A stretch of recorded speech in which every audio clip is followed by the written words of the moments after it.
He gotten back of us, and it was a great project. We had an awful lot of people in the community involved in many different ways, physically helping, donating material, labor, money, and it became the focus of the effort within the community.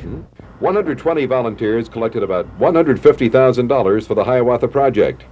75 companies gave time and materials, and 150 volunteers reported to work on the boat every day for 2 months. Nobody said no. Almost $750,000 was raised. We had the hull built in Tunnel Hill, Georgia, of all places, in 2 sections, 20 feet wide and 60 feet long, and transported in here. And we then put the hull together and then proceeded to build the balance of the boat from that point. In retrospect, Holtzman said, without a doubt, he'd love to do it again. Now that the Hiawatha is an established tourist attraction, not only with people here in Pennsylvania, the only thing that remains is to promote the boat on a larger scale. That job falls in the hands of Aaron Walsh, Director of Travel Development for the Williamsport Area Chamber of Commerce. I get calls almost every week, still today, from across the country about towns that want to revitalize their districts and are calling us to see how we did it. And I've heard of a lot of other boats, but I've never heard of one that was built by a community volunteer effort before.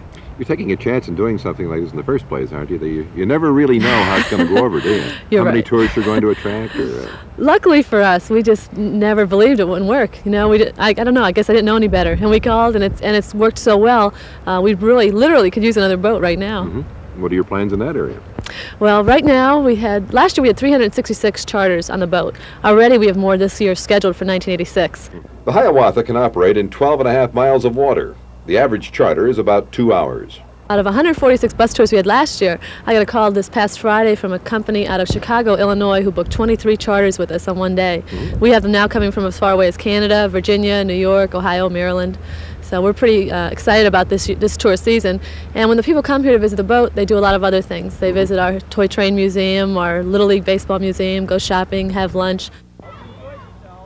The Chamber of Commerce feels that the paddle wheeler Hiawatha is doing the job she was intended to do.